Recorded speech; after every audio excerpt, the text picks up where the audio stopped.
You helped with our effort to get out the vote on Election Day, but all of the work leading up to Election Day was the work that you did, the commitment that you made.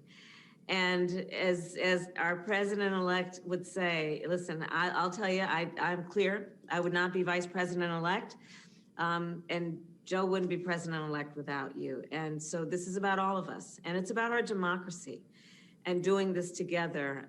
It is also about understanding that the work that we did leading up to tonight was because we know that when we take that oath and on January 20th, officially take office, that's when the real next phase of the work begins. And really this is the beginning. And the work that we have ahead is tremendous. And it is the work about serving the people of our country. It's about making sure we deliver relief to everyone who needs it. It's about, of course, containing this pandemic. We're all very excited that there's a vaccine, but we want to make sure that we contain the pandemic in a way that we know requires folks to still continue to wear a mask and socially distance, and to understand that there are sacrifices that we each have to make. But in so doing, we will contain the pandemic and get to a point where we can get back to what feels like normal. It's about the work of safely and responsibly opening back up our schools and our economy, and combating our climate crisis, and of course, rooting out systemic racism and strengthening our democracy. I hope you all got a chance to see Joe's speech tonight. It was so extraordinary. And he spoke about the integrity of our electoral system. He talked about the integrity of our government. And he did it in a way that only Joe can. He spoke with the authority that comes with a life of public service that he has led, but he also did it with compassion, talking about how we need to understand the pain that people are feeling and take care of each other. So the work begins, and it'll be the next phase of the job, but the work begins, and you are going to be vital to this work. We need and have to have and continue with this strong grassroots movement that you have been a part of, that you have been leading. Because to restore democracy, to restore faith in our country and in each other, it is a grassroots movement that will allow us to govern and build back better. And so that's why I'm asking you to please continue with your generosity and with your activism. You know the power of your voice, you know the power of your ability to organize, and that is going to be needed by your neighbors, by your country, and by Joe and me. So thank you again for being such an incredible partner on this journey. And now I'm going to turn it back to Jen. Thank you so much, Madam Vice President-elect. It has been a true honor to work for you and an honor of my lifetime to work for this ticket. And it is now my absolute honor to introduce President-elect Joe Biden. Hey guys, thank you. I have a little bit of a cold, I'm sorry. But look, you know, you did it. You did it, not a joke. This campaign for president was more like the first time I ran as a 29-year-old for the Senate. I believed that ordinary folks and extraordinary folks would get together and make this work. You didn't let us down. You didn't let the country down. I really mean it. Think about it. I think even you have to be a little bit surprised. How many of you were able to attract so many people? There's thousands of people on this call. I'm looking at the board here. There's about 250 of you up there. And every one of you, you know what I'm talking about. It's really amazing. And I wonder whether you even thought you could put together what you did. And it's not hyperbole to suggest you did it. You did it. No joke. Look, first and foremost, I hope that you and your families are staying safe and healthy. And second, from the whole Biden family, not just Jill and I, but our children, our grandchildren, our extended family, I can't tell you how much it means to us the way you embraced us, the way you stood up for us, the way you had our backs. You know, I couldn't be more grateful for everything you've done. And I really mean it, the hard work, the sacrifices, the leaps of faith this campaign, you had to take for this campaign. And there were a lot of leaps of faith you had to have. And, you know, it feels like it's been a long road. Well, it has been a long road. Some of you are with me, I'm looking up on the screen, some of you are with me from the very beginning. So it's been almost 2 years now.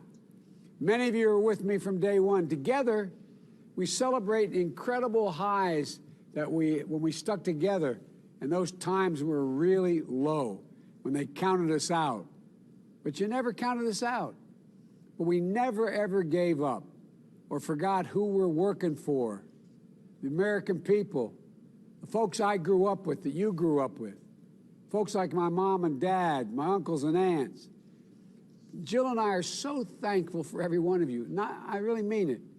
Knowing that you were there for us made all the difference in the world. And I know people thought, well, they say you kept saying, Joe, that you thought you're going to win. I really did, even in the low times. I thought we were going to win because I think we represent with the American people where their heart is. All of you, I mean you, not a joke. Think of all the people who you got to vote for me just because you were for me.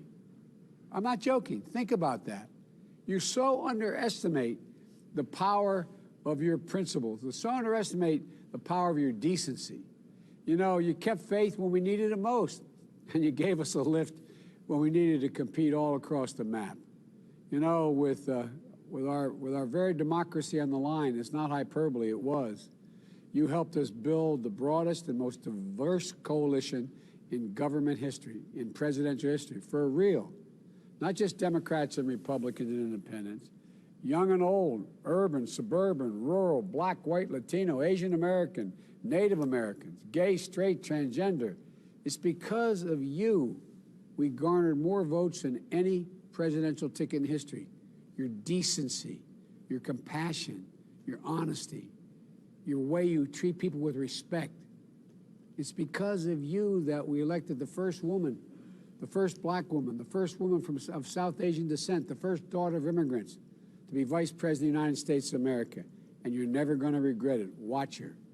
It's because of you that we never gave up our faith, that the American people were going to be there, that America still believed in possibilities. No one can take that away from any of you. So once again, in America, the rule of law, sounds corny, but the rule of law, our Constitution, and the will of the people prevailed, for real. Our democracy, pushed, tested, threatened, proved to be as resilient and strong and true as the American people. In America, politicians don't take power. You grant it to politicians. And the flame of democracy was lit in this nation a long time ago. And we know that nothing, not even a pandemic, not the abuse of power we saw, can extinguish that flame. And as to the people who kept it flamed, kept that flame alive, so did courageous state and local officials and election workers. American democracy works because Americans carry it out at a local level. They did their duty in the face of a pandemic. I know that we'll continue to find ways to change the course of history, to marshal the forces of decency, fairness, science, hope, respect. It's going to carry us through the great battles of our time, and we have a lot of them, but we're going to do it together. The battle to control this virus, the battle to build prosperity, the battle to secure health care for everyone, a battle to achieve racial justice, a battle to save the climate, a battle to heal the soul of America, unite the nation in common purpose. Look, I hope you're as proud of yourselves as I am of you, and I really mean it. Every one of you. I look up there, some of you got your kids on your lap, some of you are looking around and smiling, some of you are by yourself, some of you are, I see those kids, I see the Cruz family up there. How are you guys? Smiling and waving. But I really mean it, all of you. You know, I hope that you're ready to take pride and that energy and that hope, and keep working to explain the possibilities for ordinary people in this country. You've heard me say it 1,000 times. The American people have never, ever, ever, ever, ever let their country down when given half a chance. That's all they want is a shot. Just a chance. No guarantees, a chance to expand the possibilities of this country we all love so much. So thank you, thank you, thank you. Jill and I will always be grateful to each one of you, every one of you. We're still going to need you. So enjoy the moment, and then let's keep going to do the work for the country. My one great regret is I wish we were doing this in person. I really do. I wish I was going to see all of you at the inauguration. But the time will come. The time will come when we can do that. I really mean it. The time will come. We're going to get it done. As you know, I'm often criticized for liking to hang out with you too much. But that's what I miss most. I really do miss seeing you all, shaking your hands, getting a hug, talking to your kids. Like I said before, everybody knows I like kids better than people. But I really mean it. Thank you, thank you, thank you, thank you. We're going to do some great things. And I'll say it one last time, because of you. Think of what you did.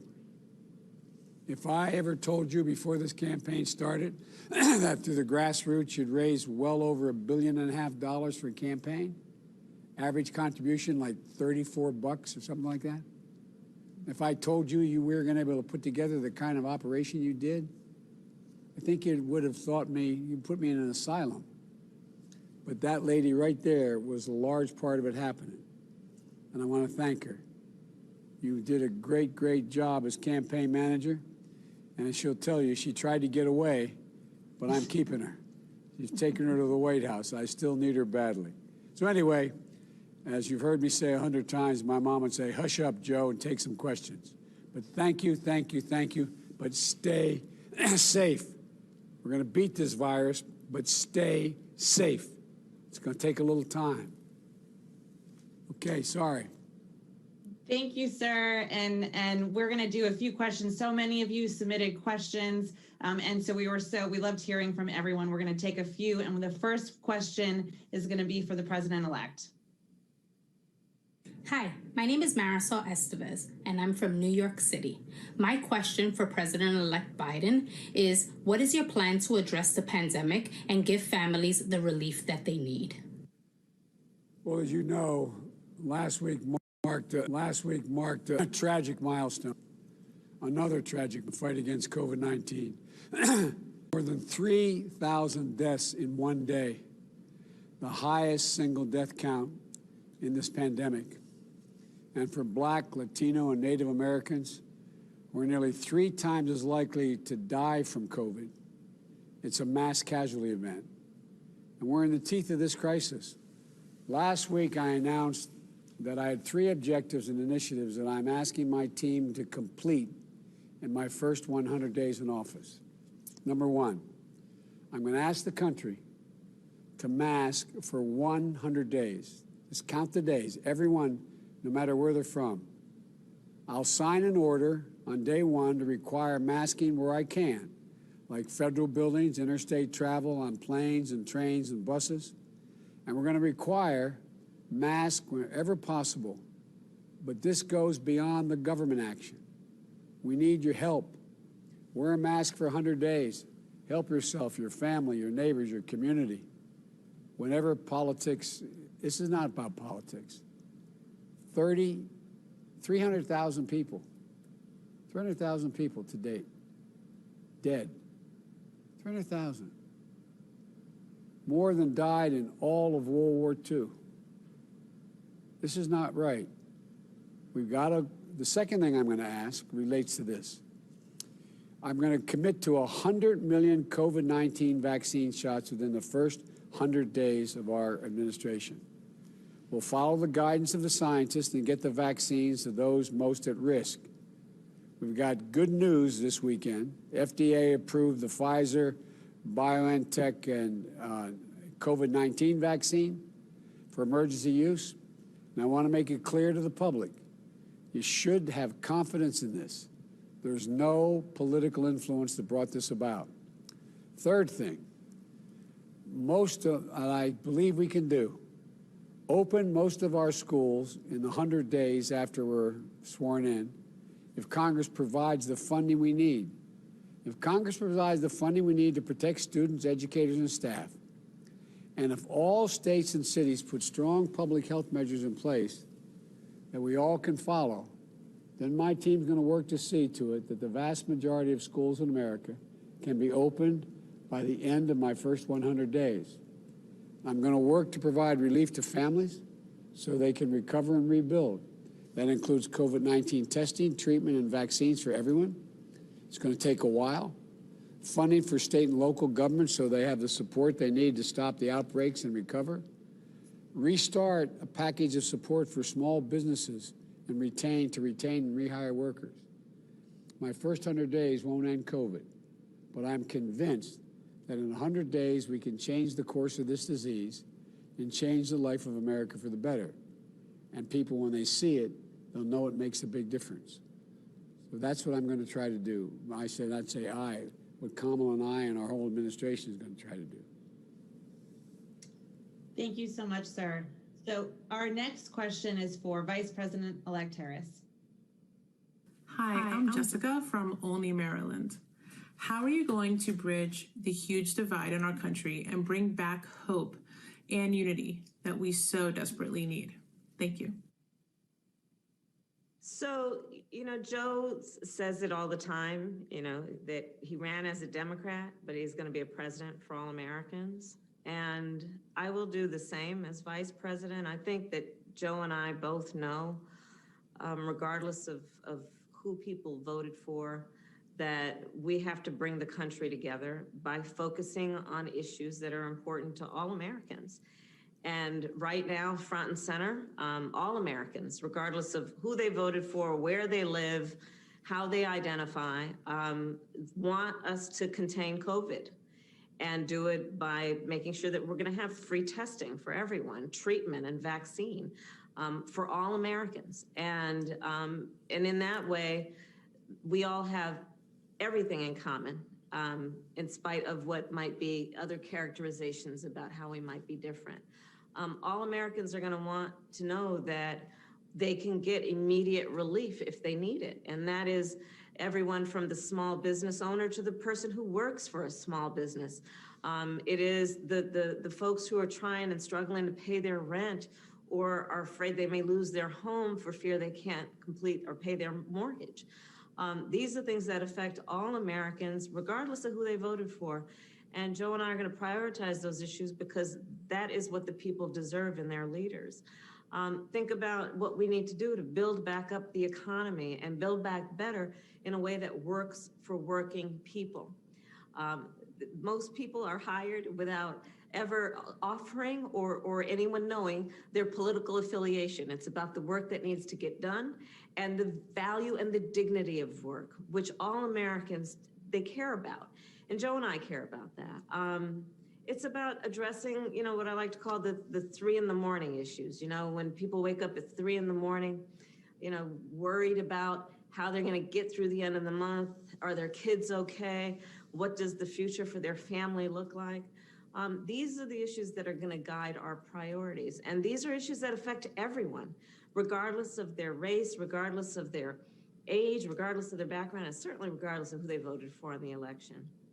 And at the same time, we're going to address the inequities that exist. And that's going to be everything from the impact of COVID on communities of color to the shortage of hospitals and healthcare in rural communities. It is critical that we as leaders also acknowledge that within the beauty of who we are as Americans, having so much more in common than what separates us, we also need to pay attention to the disparities that exist.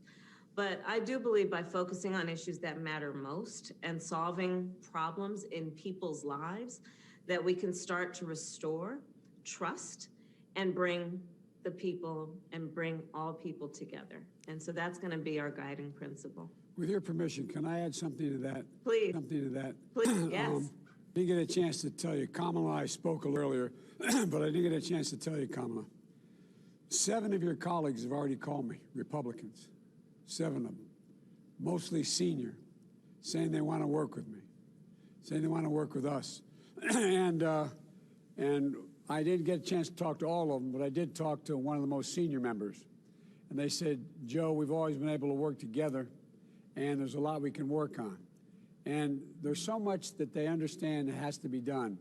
And I predict to you, and I may eat these words, but I predict to you as Donald Trump's shadow fades away, you're going to see an awful lot change.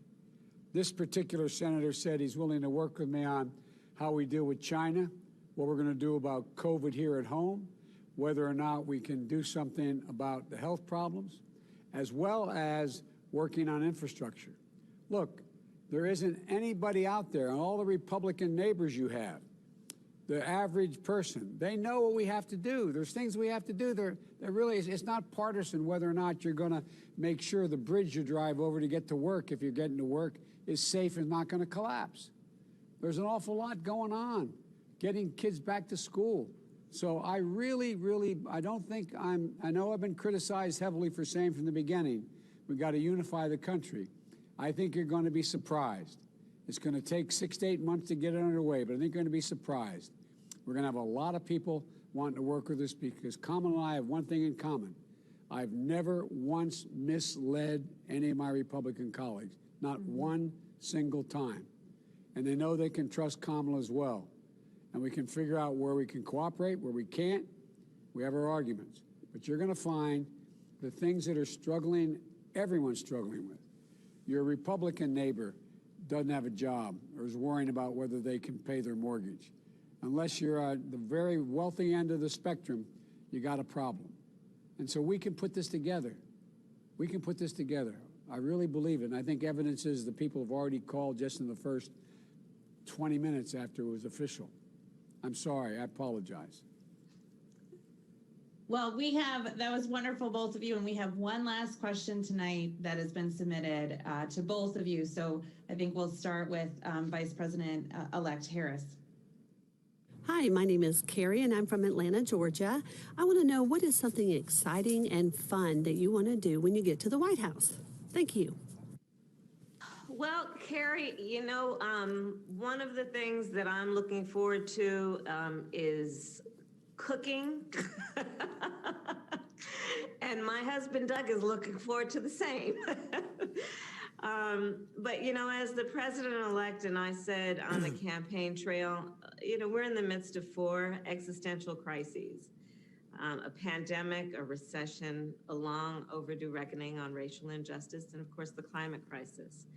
And as we address these crises, I think that what I'm looking most forward to is small businesses getting back on their feet. You know, children going back to school every day, like the president-elect said, that we have a plan. We need Congress to cooperate and to work with us on it, but it can be done. It's very doable. I'm looking forward to all Americans taking the vaccine and wearing masks and being safe.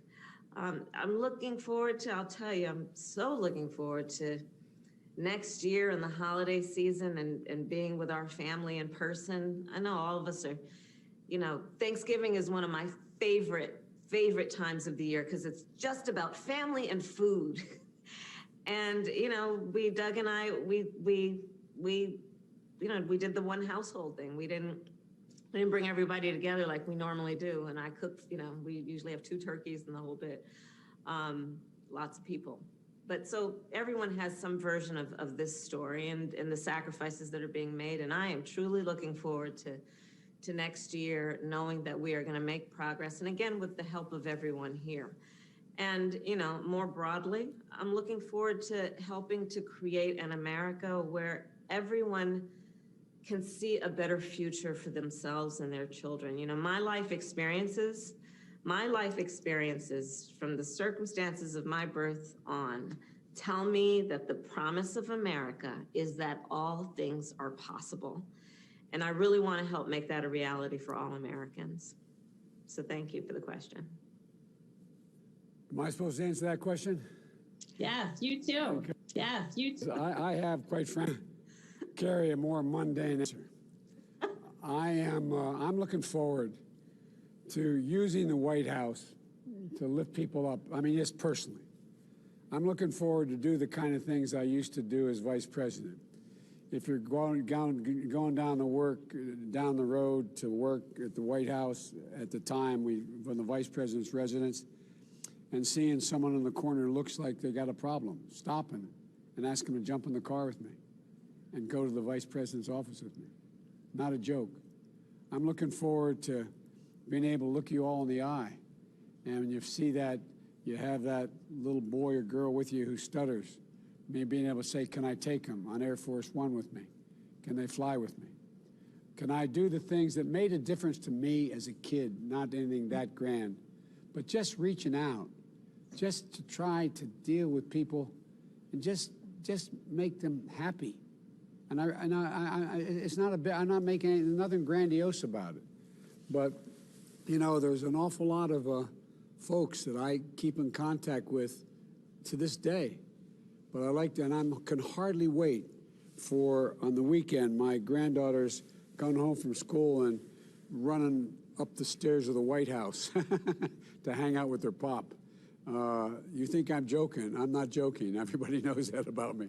And I'm looking forward to being able to go to, you know, my granddaughters. I had one granddaughter who was all state in 2 sports, and the other 3 were great as well. But I got one who's going to be a junior in high school. I'm looking to be able to work out with the Secret Service how they sneak me into her games, her field hockey games, and her lacrosse games.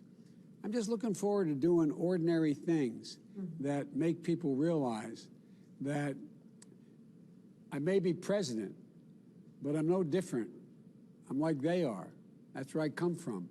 Being able to just let people know that there's just so many things. I don't know.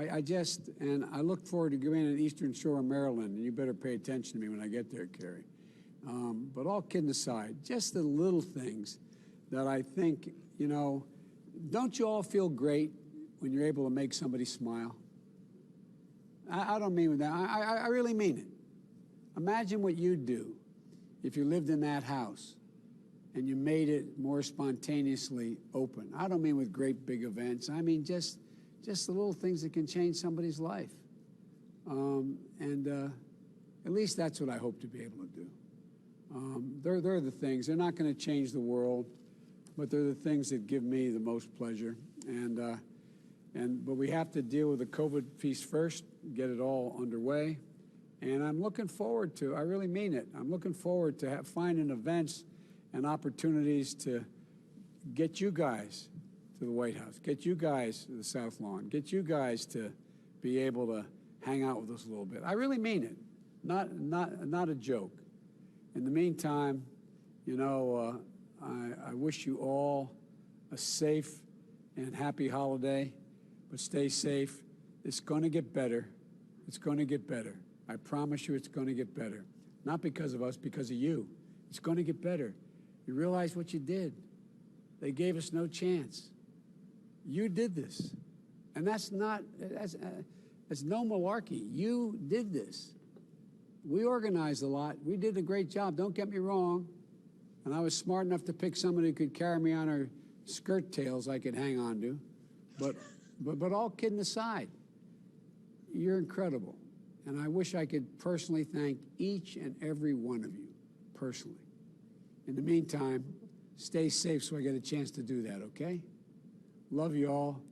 Happy holidays. Stay safe. And I'm really looking forward to seeing you in person. God love you all. Thank you.